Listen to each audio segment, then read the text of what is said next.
Hello दोस्तों, स्वागत है आपका अपने YouTube चैनल ऑनलाइन नव्य एकेडमी में। तो लुसेंट की सीरीज का आज थर्ड वीडियो आपके साथ डिस्कस करेंगे, जहां पे हम बात करेंगे प्रागैतिहासिक काल की। ठीक है, प्रागैतिहासिक काल यानी कि पूरा पाषाण काल उसमें आ जाएगा, आपके पास मध्य पाषाण काल आ जाएगा और नवपाषाण काल यहाँ पे आ जाता है आपका। ठीक है, तो यहाँ पे हमने इससे पहले मैंने आपके साथ जो था हिस्ट्री का जो प्रॉपर तरीके से हमने जो था कि संक्षिप्त रूप में जो इतिहास पढ़ा था कि क्या क्या आपको हिस्ट्री में पढ़ना होगा इंडियन हिस्ट्री में। और साथ ही उसके बाद जो दूसरा वीडियो यानी कि दो वीडियो जो हमारे आए हैं वो भारतीय इतिहास के यानी कि भारतीय ऐतिहासिक स्रोत जो हैं वो क्या क्या है, जहाँ पे हमने धर्म ग्रंथ, ऐतिहासिक ग्रंथ, विदेशियों का विवरण, पुरातात्विक साक्ष्य आदि के बारे में दो वीडियो में इसको कंप्लीट किया हुआ है। आज हम तीसरी बार में डिस्कशन करेंगे प्रॉपर तरीके से हमारा इंडियन हिस्ट्री जो स्टार्ट होगा। ठीक है, तो हमने पहले वीडियो में जैसे कि मैंने आपको पहले बताया था कि भारत का जो इतिहास है उसको हम तीन भागों में बांटते हैं। भारत का इतिहास जो है इसको हम तीन भागों में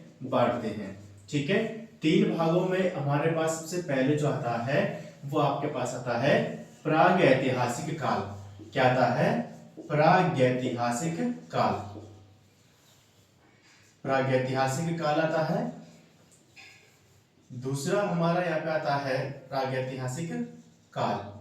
दूसरा आता है आदि ऐतिहासिक काल। आदि ऐतिहासिक काल, प्रागैतिहासिक काल, आदि ऐतिहासिक काल और ऐतिहासिक काल। तीन भागों में हमारे यानी कि भारत के इतिहास को बांटा जाता है। प्रागैतिहासिक काल, आदि ऐतिहासिक काल और ऐतिहासिक काल, यानी कि pre historical age, proto historical age और हिस्टोरिकल एज। ठीक है, प्रागैतिहासिक काल यानी कि आपके पास आ जाएगा प्री हिस्टोरिकल एज को बोलेंगे, और आदि ऐतिहासिक काल यानी कि प्रोटो हिस्टोरिकल एज और ऐतिहासिक काल यानी कि हिस्टोरिकल पीरियड में इसको मानते हैं। ठीक है, जैसे कि मैंने आपको पहले भी बताया था कि प्रागैतिहासिक कालीन जो इतिहास होता है इसका जो वर्णन हमें मिलता है वो सिर्फ और सिर्फ साक्ष्यों के आधार पर देखने को मिलता है।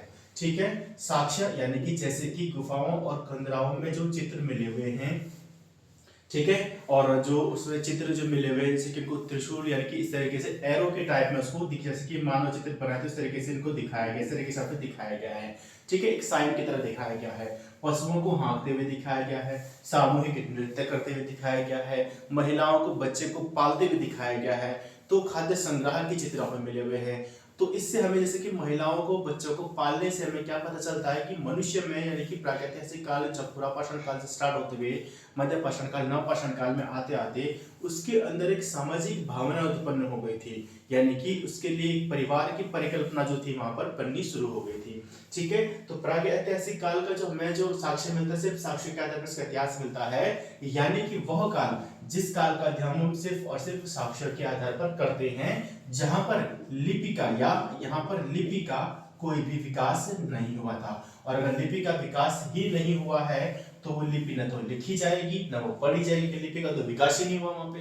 तो लिपि यानी कि यहाँ पर का जो मनुष्य जो था वो जो था यानी कि प्लीस्टोसिन युग जो हम कह सकते हैं, प्लीस्टोसिन युग या मायोसिन युग जो होता था, वहां पे मनुष्य जो था वो लिपि से अनभिज्ञ था, उसे इस बारे में किसी भी तरीके की जानकारी नहीं थी। तो यानी कि वह काल जहां पर लिपि का कोई भी लेना देना नहीं था, यानी कि वह यानी कि लिपि से अनभिज्ञ था, तो वो पढ़ी या लिखी तो कहां से जाएगी उसको। ठीक है, क्लियर की बात यहाँ पे सीधी सी बात कि वह काल जिस काल का हम इतिहास का जो हम अध्ययन जो है साक्ष्य के आधार पर करते हैं और इस समय के मनुष्य को लिपि की कोई भी जानकारी नहीं थी, उसे कहते हैं प्राग ऐतिहासिक काल। ठीक है, अब इसके बाद आता है आदि ऐतिहासिक काल।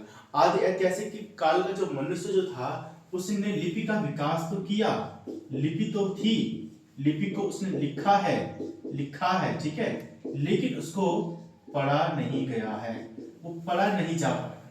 क्या लिखा है नहीं पता चल रहा। इतिहास का पुरातत्व जो है वो इसके पुरातत्वविद जो है वो लगे हुए हैं, तो उसके लिए जो है आदि ऐतिहासिक काल को हम बोलते हैं ऐतिहासिक काल। ठीक है, जो ये वाला काल होता है उसको बोलते हैं आदि ऐतिहासिक काल, जब मनुष्य ने एक लिपि का विकास किया लेकिन वह लिपि क्या है वो पढ़ी नहीं गई है, उसको बोलते हैं हम प्री हिस्टोरिकल एज। ठीक है, या आदि ऐतिहासिक काल। और तीसरा आता है हमारे पास ऐतिहासिक काल, जहां पर मनुष्य जो था वो लिपि से परिचित था और उस लिपि को पढ़ा भी गया है या पढ़ा जाता है। तो पढ़ा जा रहा है तो यानी उसको हम क्या बोलेंगे, ऐतिहासिक काल। एक बार देख लेता हूँ कि प्रॉपर तरीके से आपको दिख रहा है या नहीं दिख रहा बोर्ड पे। ठीक है, प्रॉपर तरीके से दिख रहा है ना। तो यहाँ पर का जो मनुष्य जो था, ऐतिहासिक काल का मनुष्य जो था, वो लिपि से क्या था, वो उससे लिपि की इसको परिचित हो गया था, और वो लिपि जो थी, उसने जो लिपि है उसने इसको लिखा है और उसी लिपि को उसने पढ़ा हुआ है। यानी कि इसका जो हमारे पास जो होगा, वो ऐतिहासिक काल का जो हमारे पास इतिहास होगा, वो पूर्ण रूप से लिखा हुआ मिलता है, जिसको हम पढ़ते हैं। ठीक है, तो ऐतिहासिक काल को हम अलग अलग भागों में बांटेंगे, जैसे हम प्रागैतिहासिक काल को होगा, तो प्रागैतिहासिक का जो काल होगा, उसको हम पुरातत्व साक्ष्यों के आधार पर 3 भागों में बांटते हैं।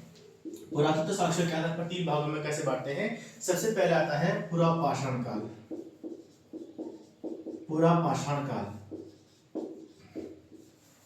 दूसरा आता है मध्यपाषाण काल, पुरापाषाण काल, मध्यपाषाण काल, और तीसरा आता है नवपाषाण काल। पुरापाषाण काल, मध्यपाषाण काल और नवपाषाण काल। तो 3 काल जो है यहाँ पे इनका वर्णन मिलता है। पुरापाषाण काल यानी कि पैलियोलिथिक एज, मध्यपाषाण काल यानी कि मेसोलिथिक एज, और नवपाषाण काल नियोलिथिक एज। ठीक है, तो पैलियोलिथिक, मेसोलिथिक और नियोलिथिक एज जो है, वो उसे हम बांटते हैं किस आधार पर? साक्ष्यों के आधार पर, पुरातात्विक साक्ष्यों के आधार पर पुरापाषाण काल को या प्रागैतिहासिक काल को 3 भागों में बांटा जाता है, पुरापाषाण काल, मध्यपाषाण काल और नवपाषाण काल। ठीक है, वैसे तो पुरापाषाण काल को भी अलग अलग भागों में बांटा जाता है, लेकिन लुसेंट के थ्रू जो आपका है वो इसी तरीके से आपका दिया गया है, तो वही से यहाँ पे पढ़ने वाले हैं। ठीक है, आदि ऐतिहासिक काल में जैसे कि हम वैदिक सभ्यता पढ़ेंगे और हड़प्पा सभ्यता पढ़ेंगे, पहले वीडियो में आपको बताया था। और ऐतिहासिक काल में हम प्राचीन भारत का इतिहास, मध्यकालीन भारत का इतिहास और आधुनिक भारत का इतिहास पढ़ेंगे। ठीक है, क्या क्या चीजें वहां पे होंगी, क्या क्या टॉपिक हम उनमें पढ़ेंगे, किस किस चीज के बारे में डिस्कस करेंगे, पहला वीडियो आप देख सकते हैं, वहां पे आपको सारी चीजें क्लियर की हुई है। ठीक है, जिसने पहला वीडियो नहीं देखा तो पहले से आप इन वीडियोस को वॉच करिएगा, आपको हिस्ट्री प्रॉपर तरीके से समझ में आनी शुरू हो जाएगी। ठीक है, अगर आपको हिस्ट्री में लगती है, हिस्ट्री में दिक्कत होती है, समझ नहीं आता है क्या है, तो वो आपको प्रॉपर तरीके से क्लियर होना शुरू हो जाएगा।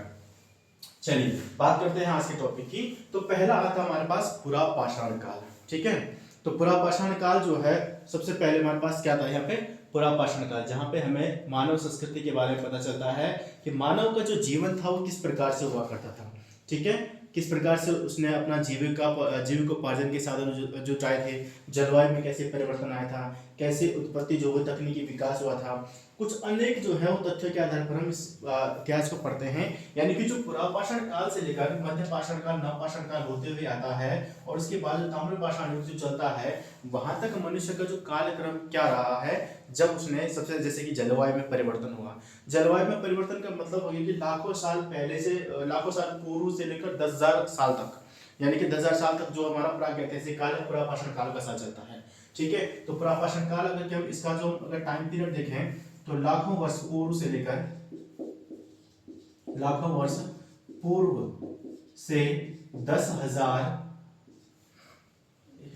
10,000 ईसा पूर्व तक ये जो काल है वो आपका कहलाता है पुरापाषाण काल। ठीक है, 10,000 साल से 10,000 ईसा पूर्व से 6,000 ईसा पूर्व तक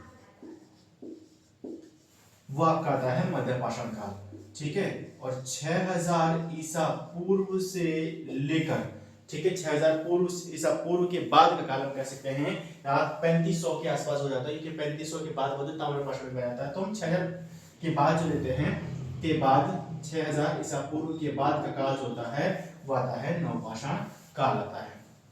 ठीक है, तो लाखों वर्ष पूर्व यानी कि 10,000 साल पहले की अगर बात हम यहाँ पे करें तो 10,000 साल पहले तो यानी कि लाखों वर्ष से और पुरापाषाण काल तक का जो काल है, ठीक है, लाखों वर्ष पूर्व से पुरापाषाण तक के काल में ऐसा माना जाता है कि तब जो यानी कि जिसको प्लीटोस्टीन युग कहते हैं। ठीक है, प्लीटोसीन युग इसके नाम से इसको जानता है प्लीटोसीन। ठीक है, तो ये आपका होता है प्लीटोसीन युग। लाखों वर्ष पूर्व से लेकर और जो पुरापाषाण काल तक का युग होता है उसको बोलते हैं प्लीस्टोसीन युग, है ना। प्लीस्टोसीन युग उसको जानते हैं प्लीस्टोसीन के नाम से, प्लीस्टोसीन युग। तो ये युग जो था वो, ये युग का जो है कि तब जो वातावरण जो था बहुत ठंडा था, पृथ्वी जो थी, यानी कि जब हम बिग बैंग थ्योरी पढ़ते हैं, ठीक है, तो बिग बैंग थ्योरी में क्या पढ़ते हैं हम कि एक जो टकराव होता है और जो क्षुद्र ग्रहों का जो अलग अलग जो हो जाते हैं, उसी का एक टुकड़ा जो था पृथ्वी के रूप में जानते हैं। धधकता हुआ कोयला था या धधकता हुआ एक गोला था आग का, धीरे धीरे ठंडक हुई है ना यार, तो उसमें फिर कुछ समय तक क्या होगी, बर्फ जमी रही, ठीक है। तो वही काल जो था प्लीस्टोसीन युग जो था, क्या कहते हैं कि वातावरण जो था बहुत ठंडा था और उस समय कृषि के कोई भी संसाधन उपलब्ध नहीं थे और कृषि करना उस समय क्या था, अनुकूल परिस्थिति जो थी कृषि की नहीं थी। लेकिन उसके बाद 10,000 ईसा पूर्व के बाद, 10,000 साल ईसा पूर्व या 10,000 ईसा पूर्व के बाद जब होलोसीन युग में मनुष्य आता है, तो उसने फिर वहां पर धरती जब धीरे धीरे ठंडी होती गई, यानी कि उसमें जब वातावरण ठीक होता गया, ठंडी तो पहले से थी, वातावरण ठीक होता गया, तो उसके बाद से प्रॉपर तरीके से उसने क्या किया, कृषि भी वहां पर शुरू कर दी थी, ठीक है। तो कृषि के लिए उसने आरंभ किया और आगे इसी तरीके से निरंतरता से ये युग धीरे धीरे धीरे वो आगे बढ़ता चला गया, ठीक है। जहां पर उसने पहले कृषि करना शुरू किया, फिर उसने कुत्ते को पालतू बनाया, पशुपालन शुरू किया, फिर उसने स्थायी रूप से कृषि शुरू किया, फिर घर बनाए, ठीक है। तो अलग अलग तरीके से सीखता चला गया और वो सीखने का युग जो है वो अभी तक चलता आ रहा है, ठीक है। तो पहले मनुष्य ने धरती पर सीखा, वो चांद की ओर बढ़ा हुआ है, चांद पे भी हम पहुंच चुके हैं, ठीक है, ठीक है। तो और साथ ही मतलब इतिहास या ब्रह्मांड से जुड़े हुए रहस्य के बारे में वो सीख रहा है, ठीक है। तो वो सीखने का क्रम तब से क्या है, वो चला हुआ आ रहा है। दूसरा यहाँ पर हुआ था कि समय जो का मनुष्य जो था, प्रापाषाण काल का अगर मनुष्य की हम बात करें, तो ये मनुष्य जो था यहाँ पर वो क्या था, शिकार पर आधारित था। क्या था, सिर्फ शिकार पर आधारित था,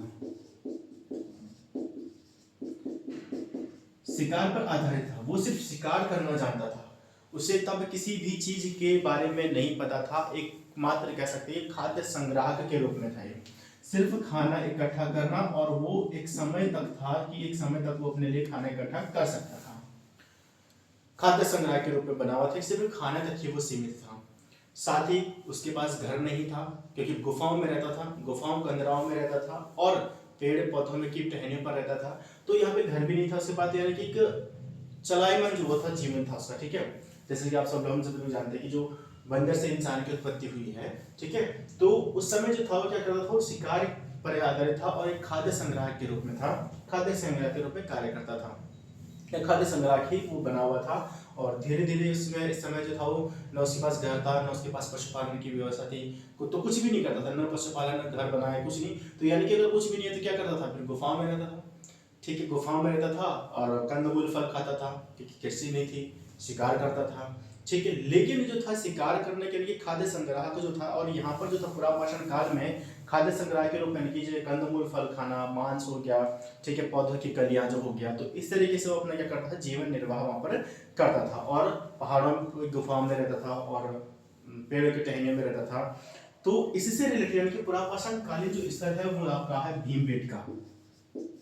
भीमबेटका जो है वो एक पुरापाषाण कालीन स्थल है, भीमबेटका की गुफा। भीमबेटका की गुफा जो है वो एक पुरापाषाण कालीन स्थल है, जो कि मध्य प्रदेश के रायसेन जिले में स्थित है। क्या है, मध्य प्रदेश के रायसेन जिले में स्थित है। और इस भीमबेटका की गुफा से पुरापाषाण कालीन रेखा चित्र या शैल चित्र, जो शैल चित्र पत्थर पर बने हुए चित्र जो है वो मिले हुए हैं, ठीक है, जो कि पत्थर पर बने हुए क्या है, चित्र मिले हुए हैं। पुरापाषाण काल को भी हम तीन भागों में बांटते हैं, जैसे मैंने आपको पहले बताया था। पुरापाषाण काल को हम तीन भागों में बांटते हैं, एक तो निम्न पुरापाषाण काल हो गया, और मध्य पुरापाषाण काल हो गया, उच्च पुरापाषाण काल हो गया, ठीक है। इसको हम तीन भागों में बांटते हैं, निम्न पुरापाषाण काल, उच्च पुरापाषाण, मध्य पुरापाषाण काल, सॉरी पहले मध्य आएगा, मध्य पुरापाषाण काल,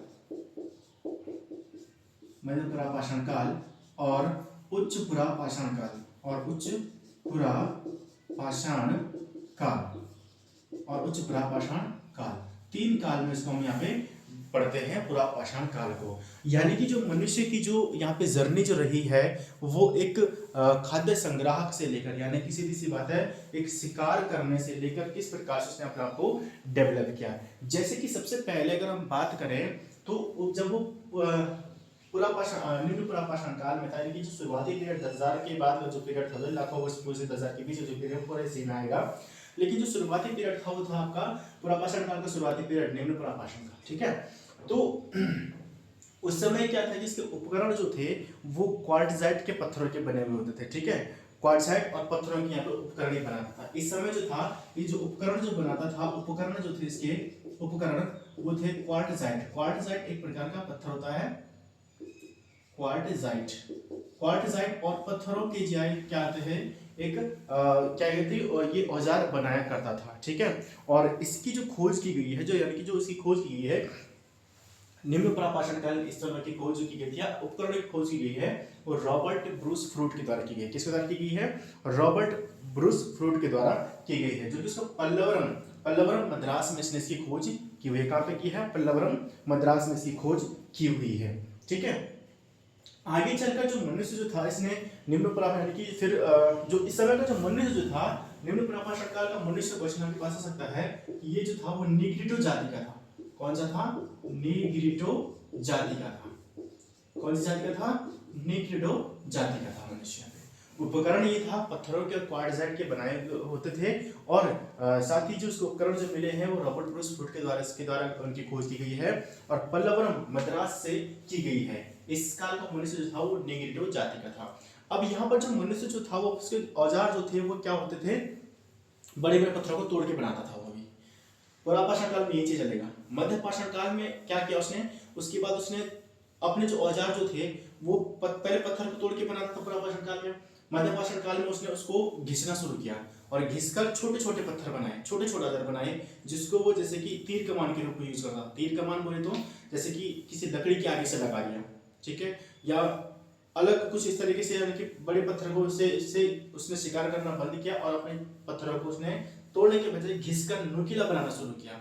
नवपाषाण काल में आते आते उसने अपने आप के लिए और अधिक अच्छे सुंदर उपकरण बनाने शुरू किए, पॉलिशदार उपकरण शुरू किए। फिर वहां पर उसे लगा कि हड्डियों के, हाथी दांत जैसे उपकरण हो गया, हड्डियों के उसने उपकरण बनाना शुरू किए। सींग जो थे उनके उपकरण उसने बनाना शुरू किया, उनको और नुकीला बनाने लगा ताकि उसे शिकार करने में आसानी हो सके। और जो खुरदरे और नुकीले जो थे, नुकीले की पहले तो खुरदरे जो तोड़ता था और खुरदरे बने होते थे वो अलग अलग तरह, लेकिन जब उसने नुकीले बनाना शुरू किया तो उससे कृषि में भी आसानी होने लगी थी, ठीक है। तो पुरापाषाण काल का पहला आपके पास निम्न पुरापाषाण काल, यह समय का मनुष्य जो था वो निग्रिटो जाति का था। इस समय उपकरण जो थे वो क्वार्टजाइट और जो पत्थरों के उपकरण पे बनाता था, जो कि जिनकी खोज, इनके उपकरण की खोज रॉबर्ट ब्रूस फ्रूट के द्वारा पल्लवरम नामक स्थान से किया गया है। पल्लवरम आपका है मद्रास में है, ठीक है। उसके बाद वो आया मध्य पुरापाषाण काल में। मध्य पुरापाषाण काल का जो मनुष्य था इसका जीवन अभी भी अस्थिर था, क्योंकि पहले हम पढ़ चुके हैं कि गुफाओं कंदराओं में रहता था। इस समय तो वही चीज थी, शिकार पड़ा जाता था, गुफाओं कंदराओं में रहता था, यही पढ़ रहे हैं पुरापाषाण काल। तो पुरापाषाण काल का जो मनुष्य था तो गुफाओं और कंदराओं में रहता था, तो यानी कि उसका जीवन क्या था? एक प्रकार से अस्थिर था, है ना। तो स्थायी कृषि तो थी नहीं, घर तो था नहीं, अलग अलग गुफाओं में रहना, पेड़ पौधे पर टहनिया की खाना, ठीक है, पत्ते पेड़ पौधे की पत्तियां खाना, उन्हीं टहनियों पर रहना, ठीक है। तो एक जीवन उसका क्या था? एक अस्थिर जीवन था। यहाँ पर यानी कि मध्य पुरापाषाण काल में आते आते मनुष्य ने क्या किया था? एक सबसे बड़ी चीज यानी कि आग का आविष्कार उसने यहाँ पे कर दिया था। आग का आविष्कार यहाँ पे हो गया था, यानी कि आग का आविष्कार कहाँ पर हुआ था? आपका पुरापाषाण काल में था, लेकिन व्यापक रूप से प्रयोग उसने नवपाषाण काल में आके उसका किया था, ठीक है। क्लियर है? आग की खोज यहाँ पे की गई थी, और अपने जो आग की खोज होने के बाद, जैसे कि मैंने आपको बताया कि इसने अपने हथियार जो थे, जो पहले वो तोड़ देता था और जितने में उसके टुकड़े हो रहे हैं या बड़े से बड़े पत्थर का प्रयोग करता था, तब उसने किसी भी तरीके से यहाँ पे एक पत्थरों का जो प्रयोग कर रहा था शिकार करने से मतलब था, कितना होगा, कितनी उसमें ताकत लगेगी, लेकिन उसने अब यहाँ पे अपने दिमाग का यूज किया और उसे लगा कि बड़े पत्थर को मारने से क्या होता है कि आपको बल भी ज्यादा लगेगा, है ना, ज्यादा जोर से आपको फेंकना पड़ेगा, आपकी ताकत ज्यादा लगेगी उसमें, ठीक है। लेकिन उसने अब उस पर क्या किया कि उसने पत्थर को घिसना शुरू किया, पॉलिशदार घिसना उसको शुरू किया, नुकीले पत्थर बनाए। औजार तो उससे पत्थर किए थे, लेकिन उसको नुकीला बनाए। नुकीली चीज, एक बड़ी चीज मारो और उसमें साथ एक नुकीली चीज अगर लगेगी तो नुकीली चीज क्या होता है, उसको शिकार करने में आसानी हो रही थी और उसको ताकत भी कम लगानी पड़ रही थी। तो यहाँ पर आते आते उसने मध्य पाषाण काल में उसने अपने जो औजार जो थे उनको उसने नुकीला बनाना शुरू किया था, हथियार जो थे सुंदर और नुकीले से बनाने पे शुरू किया गया था, ठीक है। उसके बाद आता है उच्च पुरापाषाण काल। उच्च पुरापाषाण काल को ही क्या होता है? होमो सेपियंस। होमो सेपियंस की उत्पत्ति होती है और होमो सेपियंस का युग जो है वो उच्च पुरापाषाण काल को ही माना जाता है। यहाँ पर आते आते उसने अब अपने उपकरण जो थे अब वो पत्थरों से हटकर थोड़ा और ऊपर उठा। उसने और सोचा कि पत्थरों से की बजाय अगर सींगों का प्रयोग किया जाए, जो जानवर होते हैं उनके जो नुकीले जो सींग होते और पहने होते हैं उस पर उसको मेहनत भी कम करनी पड़ती थी।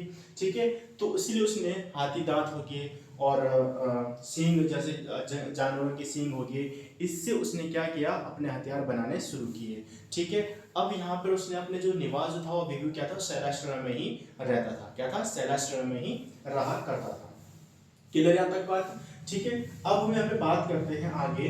तो यानी कि जो ये वाला जो चलेगा जो हमारा पुरापाषाण काल जो चल रहा है वो आपका हम कह सकते हैं आधुनिक मानव के विकास का युग भी इसको माना जाता है। अगर आपके पास क्वेश्चन आ जाएगा कि निम्न में से किस युग को आधुनिक मानव के विकास का युग कहा जाता है तो आपका क्या हो जाएगा पुरापाषाण काल कहा जाता है, क्योंकि यहाँ पर मनुष्य ने बहुत कुछ चीजें धीरे धीरे सीखनी शुरू की थी। पुरापाषाण काल के हम 3 भागों में पढ़ते हैं, जहाँ पे हम देखते हैं कि मनुष्य जो था खाद्य उसके शिकार तो था, उस खाद्य संग्रह शिकार ही कर रहा था। अभी वो कृषि वगैरह कुछ नहीं पता था उसे, शिकार ही कर रहा था, लेकिन उसने उस चीज को तकनीकी विकास अपना किया। उसमें तकनीकी विकास यानी कि जहां वो पत्थरों को तोड़कर सीधे क्या करता था शिकार करता था, वहां पर उसने ये लगाया दिमाग लगाया कि जो पत्थर जो होते थे उनको बल ज्यादा लगाना पड़ रहा था, तो उससे उसका जो भोजन जो था वो पर्याप्त तो मिल जाता, लेकिन उसमें ज्यादा बल और ज्यादा उसकी एनर्जी वेस्ट हो रही थी। उसने क्या किया, फिर थोड़ा सा उसको घिसना शुरू किया, नुकीले बनाए। फिर जैसे नुकीले बना के जैसे लकड़ी है, लकड़ी पे की आगे उसने लगाया उसको और फिर उसने उसको फेंक के मारना शुरू किया। फिर उसे इस बात की समझ आई कि बाद में उसने उस चीज को भी हटाया और फिर क्या किया, अपने जो औजार उसको नुकीला बनाना शुरू किया और साथ ही हाथी दांत के बाद फिर उसने अपने जो औजार के वजन की पत्थर के औजार के बजाय हाथी दांत का प्रयोग शुरू किया। और जो जंगली जानवरों के जो सींग होते जो नुकीले जो होते थे उनको और अधिक तरीके से उसने यहाँ पर शुरू किया। ठीक है, क्योंकि फिर आगे हम पढ़ेंगे नवपाषाण काल तो उसने उसी से फिर तीर कमान वगैरह का भी यहाँ पे प्रयोग मिल जाता है। अब आते हैं हम पुरापाषाण कालीन औजारों की खोज। तो पुरापाषाण कालीन जैसे कि हमने औजारों के बारे में पढ़ा था कि रॉबर्ट ब्रूस फ्रूट ने जो था इसके बारे में हमें जानकारी मिलती है। इसकी औजारों की खोज जो की गई थी तो वो की गई थी रॉबर्ट ब्रूस फ्रूट ने पुरापाषाण कालीन औजारों की खोज की थी, वो की थी 1863 में 1863 में 1863 में इन औजारों की खोज की गई थी, जो कि जो पल्लावरम जो मैंने आपको बता पर कि जो कलाकृतियां जो मिली हुई हैं और जो औजार मिले हुए हैं पल्लावरम से मिले हैं। पल्लावरम आपका कहाँ पर है, मद्रास में स्थित है। तो पल्लावरम से मिला है और इसके जो शैलाश्रम कलाकृति की खोज जो की गई है वो डी टेरा और पीटरसन नामक 2 लोगों ने और जो है इसमें आते हैं जिन्होंने 1935 में की थी। पहले तो रॉबर्ट ब्रूस फ्रूट ने की थी, फिर की थी डी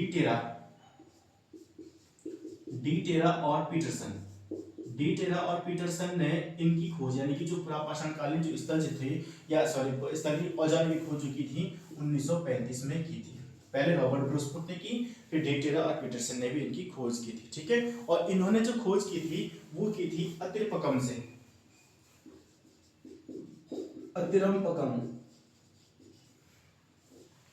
अतिरपकम नामक स्थान से डी टेरा और पीटरसन ने जो पुरापाषाण कालीन जो थे हड्डी से बने हुए औजार जो थे, यहाँ से क्या मिले थे, हड्डी से बने हुए औजार मिले थे। हड्डी से बने हुए औजारों को यहाँ पर उन्होंने खोज की थी। ठीक है, साथ ही जो मनुष्य के जीवाश्म जो सर्वप्रथम जो मिले हुए हैं, मनुष्य के जो जीवाश्म जो मिले हैं वो नर्मदा घाटी से मिले हुए हैं। ठीक है, नर्मदा घाटी से मिले हैं और जो कि नर्मदा घाटी के तट पर जो है स्थान पड़ता है हथनौरा। कौन सा स्थान पड़ता है, हथनौरा। तो हथनौरा जो है यहाँ से जो है पुरापाषाण कालीन या हम कह सकते हैं मनुष्य के जीवाश्म का सर्वप्रथम जो साक्ष्य मिले हैं वो आपके मिले हैं हथनौरा से मिले हैं। हथनौरा आपका पड़ता है एमपी में। कहाँ पर पड़ता है, एमपी मध्य प्रदेश में। और इसकी जो खोज की गई थी, जो इनकी जो सर्वप्रथम जो खोज की गई नर्मदा घाटी में, अरुण सिनकोंजिया करके नाम है उनका। ठीक है, उनके द्वारा इसकी खोज की गई थी पहली बार, यानी कि कह सकते कि मनुष्य के जीवाश्म की खोज की गई थी। ठीक है, हथनौरा मध्य प्रदेश से और अरुण सोनकिंजा के द्वारा की गई थी। क्लियर है, तो इसे हथनौरा से अरुण सोनकिंजा के द्वारा की गई थी। अरुण सोनकिंजा के द्वारा इसकी खोज की गई थी। तो सबसे पहले हमारे पास पुरापाषाण काल स्थल में हमारे पास क्या है, पुरापाषाण काल में पुरापाषाण काल का जो काल आता है, टाइम पीरियड आता है, वो 1400 यानी कि सॉरी लाखों वर्ष पूर्व ईसा पूर्व से लेकर 10,000 साल पूर्व तक का है।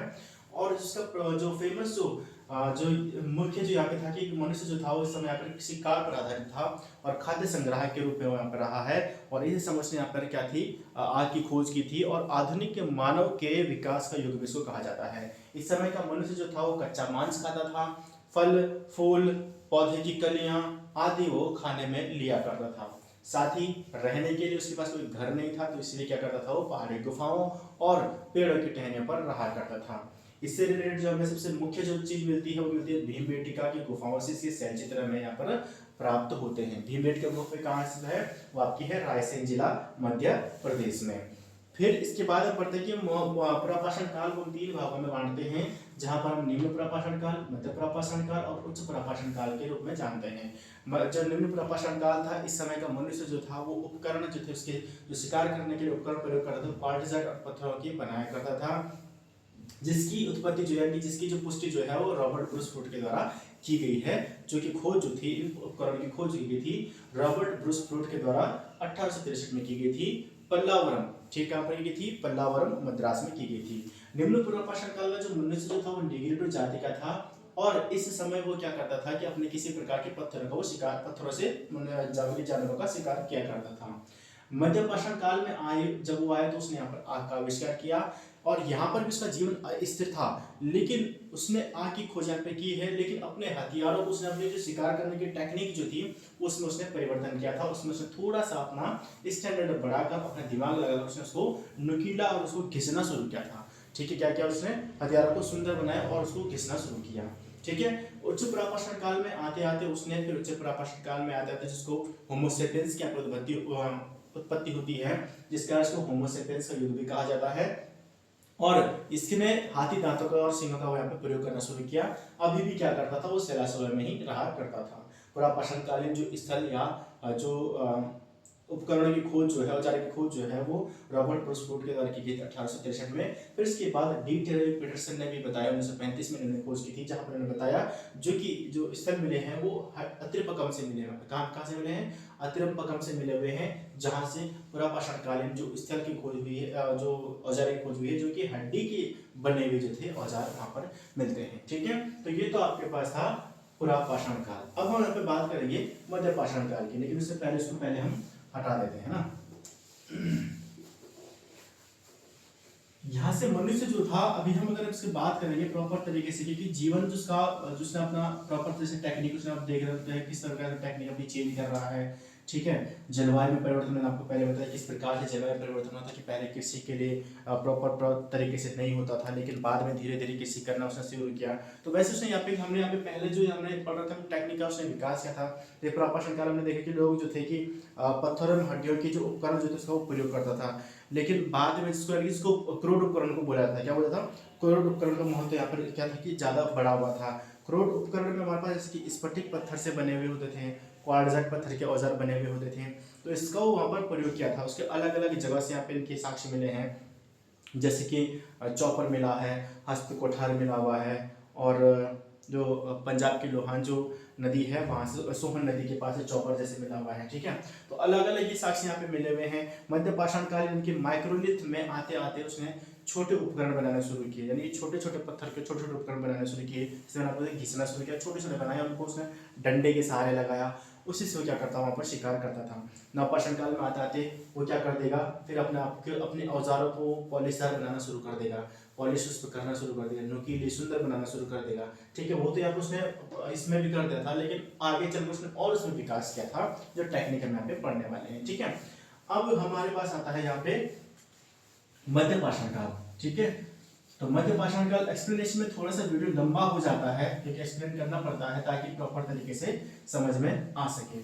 तो मध्यपाषाण काल में जब मनुष्य आया मध्यपाषाण काल में, तो मध्यपाषाण काल का मैंने आपको टाइम पीरियड बताया कि 10,000 BC से 6000 BC तक का ये काल माना जाता है। ठीक है, तो CL कार्लाइल के द्वारा इसकी खोज सबसे पहले की गई थी, यानी कि जो सबसे पहले जो मध्यपाषाण काल में, तो आते आते मनुष्य जो था इसकी खोज, सबसे पहले हम देखते हैं कि इसकी खोज किसने की थी। ठीक है, मध्यपाषाण काल के जो खोजकर्ता जो थे उन्होंने जो इसके बारे में जो बताई है वो है C.L. कार्लाइल। कौन है? C.L. कार्लाइल है। C.L. कार्लाइल ने जो था वो विंध्य क्षेत्र में, यानी कि विंध्य क्षेत्र के आसपास का जो क्षेत्र जो था वहां से उसने लघु पाषाण उपकरण जो थे वो खोज निकाले थे। छोटे छोटे पाषाण उपकरण, पत्थर के बने हुए छोटे छोटे औजार जो थे उसकी उसने उसको खोजा था इसने C.L. कार्लाइल ने। देखिए कि पूरी की पूरी एक पूरा का पूरा काल है, ठीक है, टाइम पीरियड है। अभी एक इंसान तो बिना 10,000 साल 6,000 4,000 साल तो जीवित रहेगा नहीं वो, ठीक है। तो उसने जो किया है ना कि जो C.L. कार्लाइल ने जो किया है, इसने सिर्फ और सिर्फ जो उसके उपकरण जो मिले हुए हैं इस समय के मध्य पाषाण काल के उन उपकरणों के आधार पर बताया हुआ है कि ये उपकरण जो थे जो छोटे छोटे नुकीले जो उपकरण को मिले हुए हैं, ठीक है, जो C14 कार्बन डेटिंग जो होती है उसके आधार पर बताया जाता है कि जो कार्बन जो डेटिंग से ही पता चलता है कि कोई भी चीज कितनी पुरानी है, ठीक है। तो उसी के आधार पर उसने बताया हुआ है कि जितने भी इतिहासकार होते हैं पुरातत्वविद होते हैं वो कार्बन 14 जो होता है उसकी पद्धति के आधार पर ही बताते हैं कि कौन सी वस्तु किस जमाने की रही है। क्लियर है, ठीक है। तो उन्होंने इसकी खोज की है और खोज करता है इसकी कार्लाइल, जिन्होंने विंध्य क्षेत्र में क्या किया है, छोटे छोटे पाषाण उपकरणों के पर खोज की थी, ठीक है। वो कोई थी उन्होंने 1867 में। कब की थी? 1867 में, 1867 में। रॉबर्ट ब्रूस फ्रूट ने कब की थी? 1863 में, ठीक है। C. कार्लाइल ने की है मध्य पाषाण काल की खोज, वो की है 1867 में। यहाँ पे मनुष्य ने थोड़ा बहुत क्या किया, पशुपालन की यहाँ पे क्या मिलते हैं, कुछ साक्ष्य मिलते हैं। पशुपालन उसने शुरू किया। पशुपालन के साक्ष्य कहां से मिलते हैं? वो मिलते हैं आदमगढ़ से। आदमगढ़ से मिले हुए जो साक्ष्य है, आदमगढ़ और होशंगाबाद, ठीक है, आदमगढ़ और होशंगाबाद, यहां से पशुपालन के साक्ष्य मिलते हैं आदमगढ़ और होशंगाबाद, जो कि आपके दोनों के दोनों कहां पर स्थित हैं? मध्य प्रदेश में, ठीक है। अब यहाँ पर उसने इनका तो आविष्कार किया, आग की खोज उसने पुरापाषाण काल में कर चुका था। व्यापक रूप से यानी कि आग का इसने प्रयोग करना शुरू किया। आग का प्रयोग यानी कि आग का प्रयोग कैसे किया होगा? फिर था तो इस समय भी क्या था, खाद्य संग्रह की था। खाद्य संग्रह का मतलब अपने लिए खाना को इकट्ठा करना उसको जानता था, उसको संग्रह करना उसको आता था और कुछ नहीं था, ठीक है। तो आग का खोज यहाँ पे अब यहाँ पे आग का प्रयोग करना शुरू किया, जैसे उसने मांस जो था, कच्चा मांस जो था उसको उसने पकाकर खाना शुरू कर दिया। आग का उसने यहाँ पर क्या किया, प्रयोग करना शुरू कर दिया, ठीक है। आग का उसने प्रयोग किस प्रकार से किया है, यानी कि कच्चे मांस की जगह पर वो मांस को पकाकर खाने लग गया, ठीक है। अगला जो यहाँ पे इसके बाद जो उसने क्या किया था, यहाँ पर शवों को दफनाने की प्रथा उसमें आ गई थी। शवों को दफना देता था, शवों को दफनाने लगा। शवों को दफनाने का मतलब पहले क्या था कि जो लोग मर रहे हैं तो उनको कहते फेंक देते थे इस तरीके से, तो जंगली जानवर वगैरह खा लेते थे उनको, ठीक है।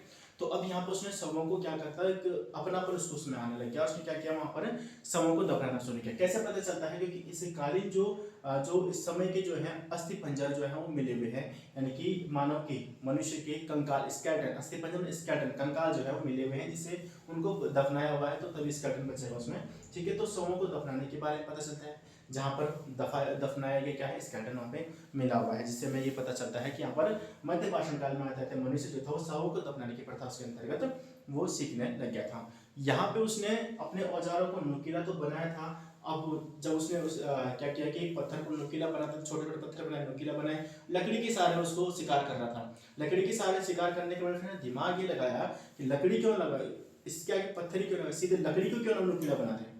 तो तीर इस प्रकार की होती, सीधे उसने लकड़ी को ही नुकीला बनाना शुरू किया। यहीं से उसने तीर कमान का यहाँ पर उसने विकास उसने शुरू कर दिया, ठीक है। तीर कमान यहाँ पे हुआ, और जिस कारण से क्या था कि तीर कमान की वजह से छोटे बड़े जानवरों को वो यहाँ पर शिकार करने लगा था। क्लियर है यहाँ तक बात, ठीक है। अब इसी की जो गुफा चित्रों की खोज जो की गई थी, पूरा मध्य पाषाणकालीन गुफा चित्रों की खोज की है, वो की है WC वाकणकर और DD कौशाम्बी के द्वारा मध्य पाषाणकालीन गुफा चित्रों की खोज भी की गई है, ठीक है। अगर मध्य पाषाणकालीन की अगर हम बात करें तो इसके साक्ष्य जो मिलते हैं, मध्य पाषाणकालीन स्थलों के साक्ष्य। तो मध्य पाषाणकालीन स्थलों के, जैसे मैंने आपको पहले बताया कि इसके बारे में DD कौशाम्बी और WC वाकणकर के द्वारा से गुफा चित्र की खोज की गई है। इसके साक्ष्य जो मिलते हैं वो सबसे पहले मिलते हैं महदहा, ठीक है। महदहा आपको पड़ता है प्रतापगढ़, महदहा जो आपको पड़ता है प्रतापगढ़ में पड़ता है। कहां पर पड़ता है? प्रतापगढ़ में पड़ता है।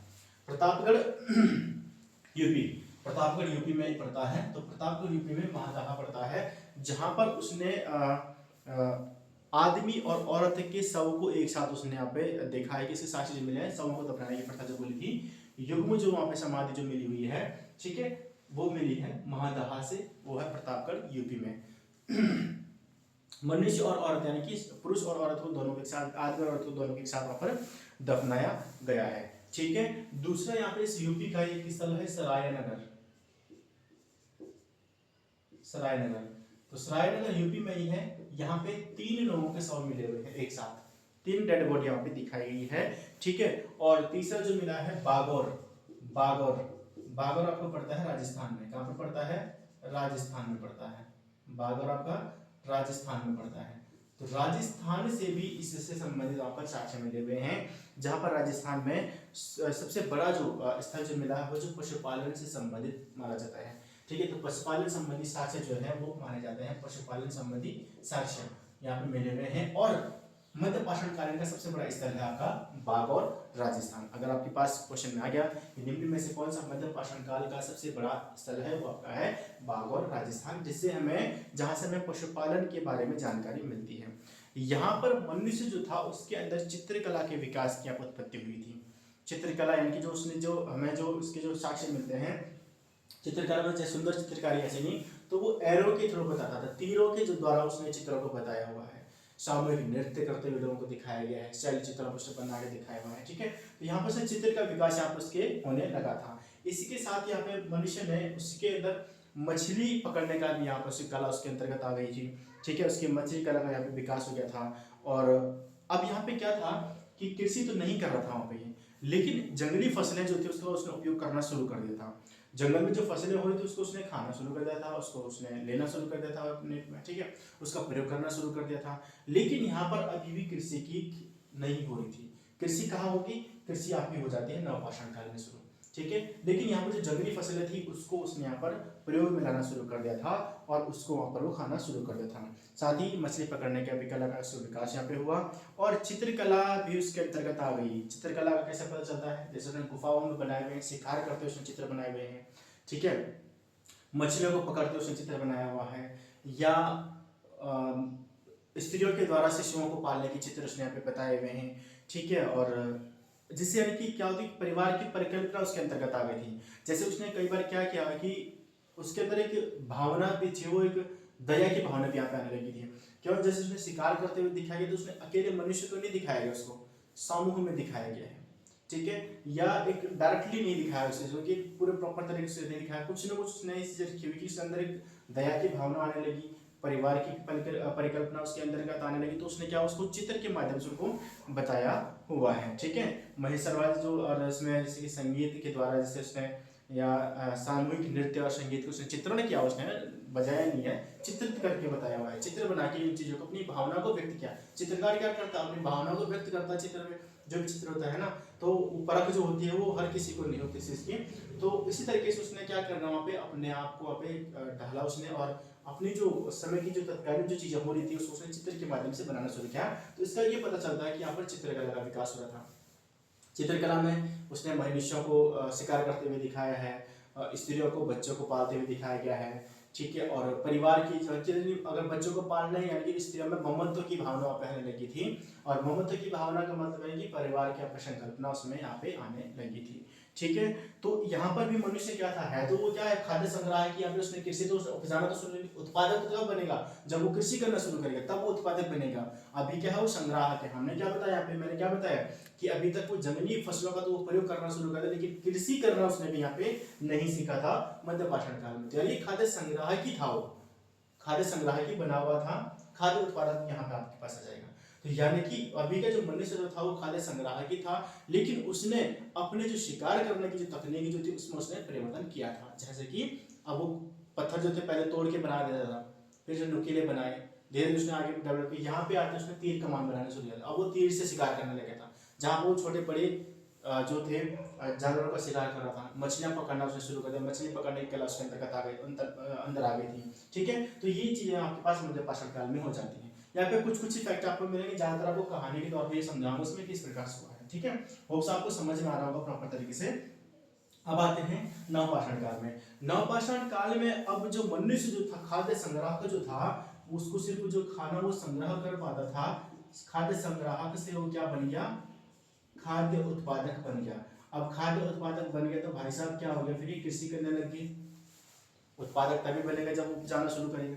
तो क्या कर रहे हैं, अब यहाँ पे क्या करने लगा, वो कृषि करने लगा था। खाद्य संग्राहक से खाद्य उत्पादक को यहाँ पे बन गया था। अब खाद्य उत्पादक जब यहाँ पे बना, तो अब खाद्य उत्पादक बना तो अब एक फसल हो रही है। अब जैसे फसल अगर आप देखते हैं, कोई फसल हम बोते हैं तो लगभग 6 महीने लगती है ना। आप गेहूं बो, चाहे आप धान बोते हैं, ठीक है, सावा मनवा कोई भी अगर आप फसल बोते हैं तो लगभग हल लगाने में, है ना, पूरा प्रोसेस होने में, पूरा पकने तक, यानी कि पूरा पकने तक 6 महीने लग जाते हैं, उसमें प्रॉपर पूरे 6 महीने लग जाते हैं। अब अगर वो यहाँ पे एक जगह बो देगा और फिर दूसरी जगह चला गया तो यहाँ की फसल कौन देगा, जंगली जानवर खा लेंगे। क्लियर है। तो यानी कि अब वो जहाँ पे वो कृषि कर रहा है, अब वहां पर वहीं पे रहने लगा, ठीक है, वहीं पे रहने लगा। तो यानी कि उसके पास क्या गया, उसका स्थायी जीवन बन गया वहाँ पे। अब कृषि के यानी कि कृषि करना शुरू किया, तो कृषि के लिए तो उसे एक ही जगह पर रहना था, है ना। तो वहां पे उसने क्या कर दिया, यहाँ पर उसके अंतर्गत कृषि करना है, खाद्य उत्पादक हो गया, यानी कि कृषि करना उसने यहाँ पे शुरू कर दिया। यहाँ पे कृषि करना शुरू किया, कृषि करा तो उसमें क्या अंदर गया, स्थायी जीवन उसका हो गया। स्थायी जीवन यानी कि उसने फिर स्थायी जीवन अगर बन गया, अब वो एक जगह पे रह रहा तो उसने सोचा कि अगर एक जगह पर रहा जाए तो क्यों ना कुछ अलग बनाया जाए, रहने के लिए बनाया जाए, छत बनाई जाए, है ना। तो उसने यहाँ पे क्या किया, घर बनाने उसने यहाँ पे शुरू किया, जैसे झोपड़ियां वगैरह पे उसने बनाना शुरू किया। तो स्थायी निवास जो था उसने यहाँ पर अपने लिए निवास उसने यहाँ पे बनाना शुरू कर दिया। अभी तक क्या कर रहा था वो, अभी तक ऊपर तक क्या था वो, क्या सिर्फ और सिर्फ क्या करता था, गुफाओं में रहता था, ठीक है, पेड़ पौधे की टहनियों पर रहता था, पेड़ों की टहनियों पर रहा करता था, ठीक है। कृषि जो बनी हुई है, कृषि करने का जो पहला जो साक्ष्य मिला है वो सबसे सर्वप्रथम साक्ष्य मिलता है मेहरगढ़ से। मेहरगढ़ क्या वर्तमान में बलूचिस्तान में स्थित है। तो मेहरगढ़ से सबसे पहले कृषि करने के साक्ष्य मिलते हैं। और अगर भारत की बात करें तो भारत में मिलता है, एक स्थान है लहुरदेव। कहाँ है, लहुरदेव, जो कि आपका यूपी में पड़ता है। तो लहुरदेव से हमें साक्ष्य मिलते हैं कृषि के। तो यहाँ पे मनुष्य खाद्य संग्राहक से खाद्य उत्पादक बन गया, जहां पर उसने खाद्य उत्पादक के रूप में कृषि करनी शुरू की, फसलों को उपजाना शुरू किया। फसलों को उपजाने के लिए उसको एक जगह रहना था, इसलिए उसने क्या किया, स्थायी जीवन। क्यों रहना था बता दिया मैंने पहले, स्थायी जीवन उसने बना दिया। स्थायी जीवन अगर एक ही जगह पर रह रहा है तो उसको घर की जरूरत पड़ेगी, तो क्या करेगा, निवास करना शुरू किया। उसने अपने लिए घर भी बनाना शुरू किया। पहले क्या था, कहीं भी चला जाओ, आज इस गुफा में, कल दूसरी पहाड़ी पे चलेगी, परसों तीसरी पहाड़ी पे चलेगी, तो कोई स्थायी जीवन था। लेकिन यहाँ पे उसने कृषि करना शुरू किया, तो उसे लगा कि मुझे स्थायी जीवन यहीं पे रहना पड़ेगा। कि 6 से 8 महीने जो मैंने बताया, 4 से 6 महीने कम से कम जो होते हैं एक फसल बोने में लगते हैं, तो उसको उपजाना था, तो उसको वहीं पे रहना था। तो उसने जब कहा कि यहीं पे हूँ तो क्यों ना अपने लिए यहाँ पे रहने के लिए कुछ व्यवस्था की जाए, उसने झोपड़ियाँ बनाने शुरू की, घर बनाना शुरू किए, एक स्थायी निवास की प्रवृत्ति उसमें वहाँ पे आ गई। अब यहाँ का मनुष्य जो था वो धीरे धीरे डेवलप और अच्छे से होने लग गया था। अब देखिए एक जगह अगर यहाँ पे बात करें तो यहाँ पे उसने क्या किया, अब देखो, अब वो उसने कृषि भी करनी शुरू की। अब कृषि करनी शुरू की तो अब प्रॉपर तरीके कृषि अगर करेंगे तो अनाज होगा, अनाज को तो किसी न कुछ इस तरीके से करेगा ना, उसमें बनाएगा, क्या करेगा, आके क्या आको तो मध्य पाषाण काल में तो सीख ही चुका था कि वो पका के, जो मांस उस समय जो मांस खा रहा था वो तो पका कर खाने लग गया था। जो जंगली जो फसलें जो उनको पका कर खाने वो लग गया था। अब उसे पकाएगा कैसे, तो उसने क्या किया, मिट्टी के बर्तन बनाना शुरू किए। तब थोड़े ऐसा होता था कि स्टील के बर्तन बन गए, है ना। तो जो अभी आप प्रेजेंट टाइम यूज करते हैं, एल्यूमिनियम की यूज करते हैं, है ना, स्टील के यूज करते हैं या लोहे के यूज करते हैं। तो तब लोहे थोड़ा, तब वहां पे लोहे थोड़ी था, ठीक है। वहां पे क्या था, तो उसने क्या किया, मिट्टी के आकार में बर्तन शुरू बनाने शुरू किया, कि मृद भांड उसने यहाँ पे बनाने शुरू किए थे, ठीक है। मिट्टी के साइड में क्या, उसने नियमित रूप से अपना जो घर बार जो था वो चलाना उसने यहाँ पे शुरू किया था। तो उसने यहाँ पर मिट्टी के बर्तन भी यहाँ पे बनाना शुरू किए थे। थोड़ा इसको हटा देता हूँ कि हमें यहाँ पे लिखने के लिए हो जाए, ठीक है। तो ये चीजें आपको समझ में आ गई होंगी कि किस तरीके से हो रहा है, कैसे कैसे परिवर्तन यहाँ पे हो रहा है, ठीक है। चलिए कृषि के बारे में हमने देखा कि इसके जो प्राचीन साक्ष्य जो मिले हमें, सबसे पहले मेहरगढ़ से सर्वप्रथम साक्ष्य मिलता है, जो कि बलूचिस्तान, प्रेजेंट टाइम में बलूचिस्तान में स्थित है। और लहुरदेव जो है वो आपका यूपी में स्थित है। दोनों जगह से हमें कृषि के साक्ष्य मिलते हैं। इससे क्या होता है कि हमें क्या मिले, अब यहाँ पे इसने अपने औजारों को और घिसना शुरू किया, घिसे एवं पॉलिशदार बनाना शुरू किया, इसको पॉलिश करके और नुकीला उसको बनाना शुरू किया, ताकि उसको कम से कम समय जो है वो लगे, या जो एनर्जी उसको ज्यादा वेस्ट न करनी पड़े और उसका काम भी बन जाए, ठीक है। तो वही वाली कहावत हुई, उसे कहा था कि भाई सांप भी मर जाए और लाठी भी न टूटे, ठीक है, ज्यादा बल भी ना लगे, ज्यादा एनर्जी भी ना खपत होनी पड़े और शिकार भी हो जाए। उसने अपने औजारों को और घिसना शुरू किया और घिसे परिजात औजारों का वो प्रयोग यहाँ पर करने लगा था। अब घिसने का भी मतलब ये इसलिए था कि ज्यादा नुकीले बनाने का प्रयोग करने लगा, जिससे कि उसको किसमें हानि सॉरी किससे क्या हो गया कि उसमें से कृषि में उसको यहाँ पर क्या उसकी मदद मिलती थी। ठीक है, आपने कुदाल हो गया, है ना, खुर्ची देखी होगी आपने, तो क्या तो बहुत नुकीली होती है, उससे कृषि में क्या होती है आसानी होती है। ठीक है, अब जैसे लोहे का फाल था मोटा सा, उसको लग जाओ काम करने में तो उससे खुदेगा नहीं खुदेगा, उसके लिए कुदाल ही चाहिए होगी, आपको नुकीला बनाना पड़ेगा। तो उसी तरीके से उसने घिसना शुरू किया, नुकीला बनाना शुरू किया और उससे क्या हो उसको कृषि में उसकी मदद मिलनी शुरू हुई, मदद मिलनी यहाँ पे शुरू हुई। अब यहाँ पे उसे ये लगा कि अब मुझे, जब उसने यहाँ पे कृषि करना शुरू किया, अपना स्थायी जीवन व्यतीत शुरू किया, अब उसको यहाँ पे एक परिकल्पना उसके अंतर्गत क्या आ गई, उसने यहाँ पर पशुपालन भी यहाँ पर शुरू कर दिया। ठीक है, अब उसने यहाँ पे पशु को भी पालना शुरू कर दिया। हो सकता है वो पशुपालन किस प्रकार से किया था उसने, जब उसने पहली बार किसको बनाया था, कुत्ते को पालतू बनाया था। ठीक है, अब उसने अपनी जरूरतों के लिए पूरा करने के लिए भी किया था, और साथ ही उसने कृषि जब कर रहा है तो उससे जानवरों का प्रयोग करने लगे, है ना। जैसे कि हम प्रेजेंट आप क्या करते हैं, हल वगैरह लगाते हैं तो क्या होता है, हम बैलों का उसमें मदद देते हैं, बैलों का प्रयोग करते हैं। तो उसी तरीके से उसने वहां पर कृषि के लिए उसने क्या किया, जो यानी कि जो पशुपालन शुरू किया, जिसमें उसकी कृषि में उसको हेल्प मिली। तो वैसे सबसे पहले उसने कुत्ते को पालतू बनाया, सबसे पहले उसने क्या किया था, कुत्ते को पालतू बनाया था और कुत्ते को उसने अपने साथ रखा था। हो सकता है उसने अपनी रक्षा के लिए रखा हुआ हो, है ना, रखवाली के लिए रखा था। ठीक है, या कोई बड़े जानवर छोटे छोटे जानवरों को खाना जाए उनकी सुरक्षा के लिए रखा हुआ था। तो इस तरीके से उसके अंतर्गत क्या नहीं, उसके अंदर क्या है कि यहाँ पर पशुपालन की भावना उसके अंतर्गत आने लग गई थी। अब यहाँ पे कृषि कार्य जो था वो यहाँ पे होने लगा, जिससे क्या हो गया, समाज में क्या थी, यानी कि जो आर्थिक और सामाजिक या राजनीतिक क्षेत्र में जो है एक महत्वपूर्ण यहाँ पर क्या कहते हैं कि जागृति यहाँ पर आने लग गई थी, या उसको जो राजनीतिक चीजों में यहाँ पे प्रोत्साहन यहाँ पे मिलने लग गया था। ठीक है, तो अब पशुपालन कोई कर रहा है तो खाद्य संग्रह उसमें ज्यादा हो ही रहा है मात्रा से। पहले क्या था, सिर्फ खाद्य संग्रह इतने समय के लिए कर रहा था वो, अब आज रात कट जाए कल का कल देखेंगे। ठीक है, वही चीज थी उसके पास। अब यहाँ पे आते आते वो क्या करने लगे, अब खाद्य संग्रह पर, अब देखो क्या हो रहा था, कृषि करना से शुरू किया, 6 महीने उसने एक फसल को उगाने में एक फसल को उगाने में लगा दिया, अगले 6 महीने के लिए इसको फिर वो फसल चलानी पड़ेगी ना, अगले 6 महीने के बाद ही तो दूसरी फसल, अगर मान लीजिए अभी कोई फसल हुई है 6 महीने बाद उस फसल को काटेगा, तो इस 6 महीने के अंदर क्या खाएगा, तो जो पिछली जो फसल जो थी उसने क्या किया, संग्रह करना शुरू किया फिर से। इस तरीके से किया कि अब अधिक से यानी कि जरूरत से ज्यादा उसके पास हो गया वो। पहले उन्हें क्या पता कि रात कट जाए आज कल कल का देखेंगे, कल फिर से घर में चलेंगे। तो अभी यहाँ पे क्या था, उसने अपने आप को अब उस चीज को संग्रह करना शुरू किया, अपने आप उसको रखना शुरू कर दिया, जिससे क्या हो गया कि आर्थिक जो समाज का जो भी यहाँ पर बंटवारा शुरू, यहीं से शुरू हो जाता है समाज का बंटवारा, हम पढ़ेंगे कैसे होता है। ठीक है, तो यहाँ पे व्यक्ति ने क्या करना शुरू किया, जो मनुष्य था उसने कृषि कार्य करने लगा, जिसमें उससे क्या हो गया, आर्थिक हो गया, सामाजिक हो गया और राजनीतिक क्षेत्र में उसकी महत्वपूर्ण परिवर्तन यहाँ पे देखने को मिलते हैं, इन चीज को यहाँ पे देखने को मिल जाता है। अब नवपाषाण काल से लेकर ताम्रपाषाण काल तक आदमी जब आता है तो वो क्या होता है, एक आवश्यकता से ज्यादा वो अनाज उगाने लगा, आवश्यकता से ज्यादा अनाज उगाने लगा, तो यहाँ पर क्या हो गया, समाज विभाजित होने लग गया। अब जितनी ज्यादा उसने अपनी ताकत लगाई, जितना उसने मेहनत की, उतना उसने क्या किया, फसल उगाई। अब फसल उगाई उसके बाद उतना ज्यादा संग्रह हो गया। अब समाज में क्या होगा, जिसके पास सबसे ज्यादा चीज, आज के टाइम में क्या है, जिसके पास सबसे ज्यादा पैसा उसी की सबसे ज्यादा इज्जत। तो वहां पे क्या था, उस समय क्या था, क्योंकि पैसा तो था नहीं, संग्रह क्या था, अनाज था, तो जिसने सबसे ज्यादा अनाज उगाया वो सबसे ऊपर रहने लग गया। ठीक है, तो यहाँ पर क्या हो गया कि एक मुखिया तंत्र का विकास होने लग गया। ठीक है, मान ले मुखिया तंत्र का यहाँ पे क्या हो गया, विकास हो गया, और इससे क्या हो गया कि जो व्यक्ति जो मुखिया के रूप में जो गिना जाने लगा, उसने अपने धन कोठार जो थे उसने यहाँ पे बनाना शुरू किए, और यहाँ से क्या हो गया था, समाज का विभाजन यहाँ पर शुरू हुआ था। ठीक है, अब इसके जो नवपाषाण काल में जो थी, जो फसलें जो थी वो क्या क्या उगाई गई थी, चावल हो गया, गेहूं हो गया, जौ हो गया। ठीक है, सभी उगाते, लेकिन सबसे पहले गेहूं जो था उसने उगाया, सबसे पहले जौ उगाया था। ठीक है, सबसे पहले कौन सा, जौ और गेहूं उगाया था, लेकिन व्यापक रूप से उसने सबसे ज्यादा प्रयोग चावल का किया था। चावल के साक्ष्य जो हमें वो प्रयागराज के यानी इलाहाबाद प्रयागराज की कोल्डी हवा से मिलता है। कहां से मिलता है, कोल्डी हवा से, कोल्डी हवा प्रयागराज से हमें चावल के साक्ष्य मिलते हैं। ठीक है, और एक मिलता है राख का टीला।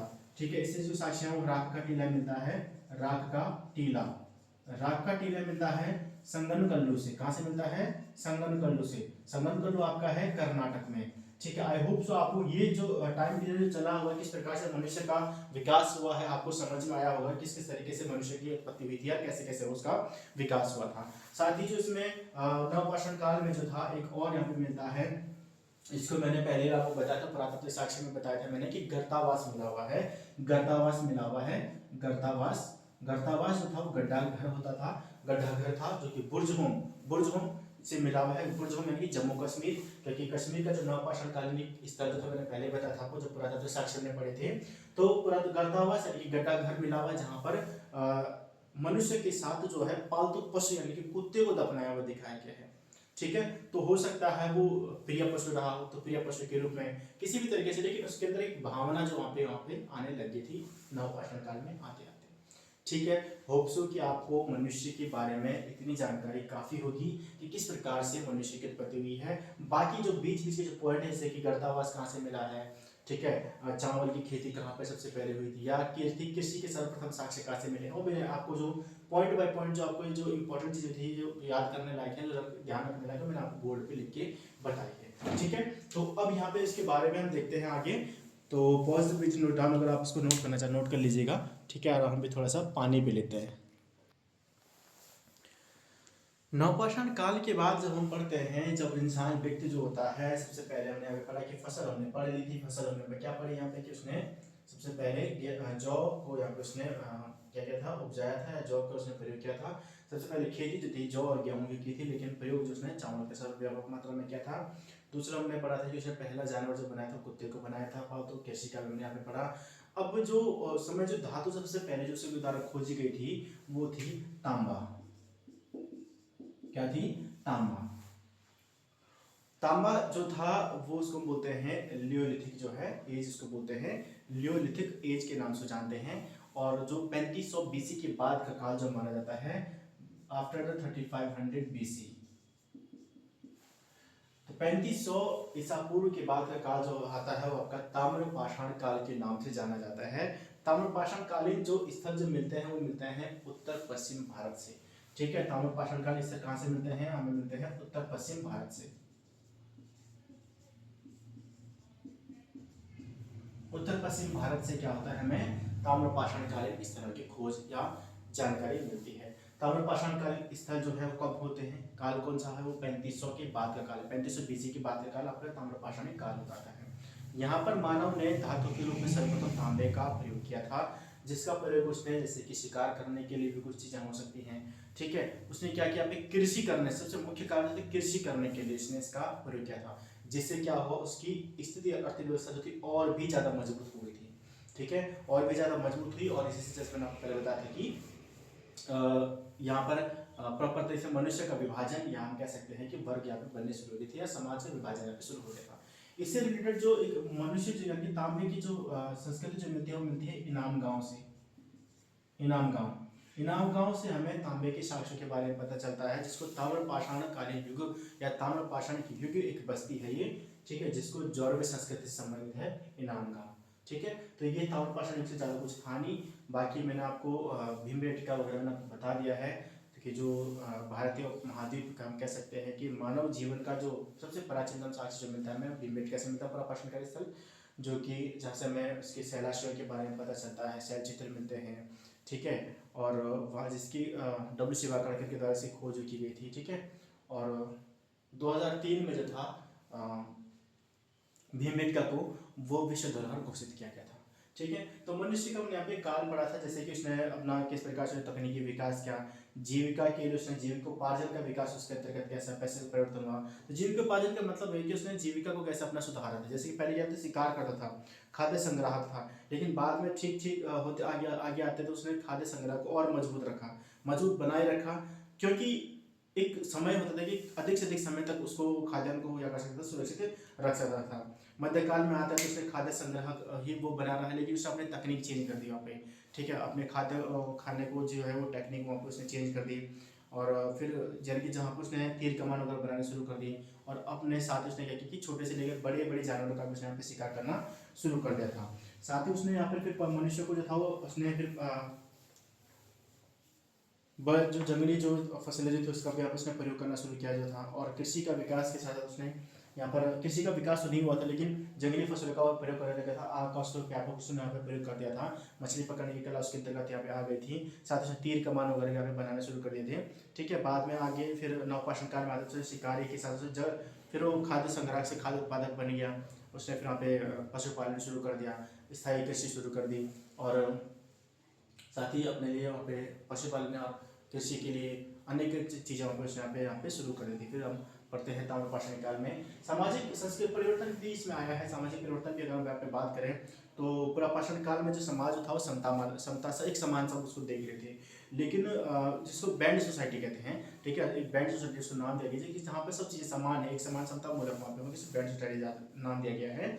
और शिकार और खाद्य संग्राहक वो उतना ही करता था जितना उसको प्रयोग के लिए चाहिए था, जितना उसको चाहिए था। लेकिन बाद में जब अपनी जो जो जितनी भी शक्तियाँ थी, मानव शक्तियों के अनुसार जितना जितना संग्रह कर पाया उसने उतना ज़्यादा उत्पादन किया, जिसने जितना उत्पादन किया उसने उतना ज़्यादा संग्रह किया, जिससे क्या समाज वहाँ पर क्या हो गया था, एक बटन वहाँ पे शुरू हो गया था। ठीक है, और मनुष्य यहाँ पे महिलाओं की स्थिति जो थी वो पुरुषों से ज़्यादा बेहतर मानी जाती है, क्योंकि एक संग्रह के लिए उनको दिया जाता था कि उनको घर का काम काज के लिए रखा गया। फिर पहले शिकार के साथ जाते थे, अब यहाँ पे थोड़ा उसने डेवलप किया, अब खाद्य लेके आ रहा था, संग्रह कर रहा था, अब उसके संग्रह के लिए उसने किस प्रकार से चलाना महिला के पास उस चीज़ को दे दिया। ठीक है, फिर मध्यपाषाण काल में आता तो उसने परिवार की परिकल्पना इसके अंतर्गत आ गई थी। परिवार को उसका के बारे में उसने सोचना शुरू कर दिया था, फिर परिवार की उसने परिकल्पना इसके अंतर्गत आ गई। और जैसे कि उसने समाधान वगैरह उसने यहाँ पे शवों को दफनाने की प्रक्रिया उसने यहाँ पे शुरू किया। तो यहाँ पे हम कह सकते हैं कि समाधान का विकास और मृतक का संस्कार भी उसके अंतर्गत आ गया था। समाज का जो चाहिए था नवपाषाण काल में आते आते और ताम्रपाषाण काल तक तो उसने क्या किया कि आवश्यकता से अधिक उपज करने लग गया, जहाँ पर जो समाज था वो विभाजित होने लग गया, मुखिया तंत्र यहाँ पे विकसित हुआ। ठीक है, तो इस प्रकार से जो चीज़ें हैं वो बड़ी हुई हैं। तो आई होप आपको वीडियो पसंद आएगा। वीडियो कैसा लगा कमेंट बॉक्स में बताएं, और मिलते हैं जल्दी न्यू वीडियो के साथ, यानी कि हड़प्पा सभ्यता के साथ। तब तक के लिए जय हिंद, जय भारत।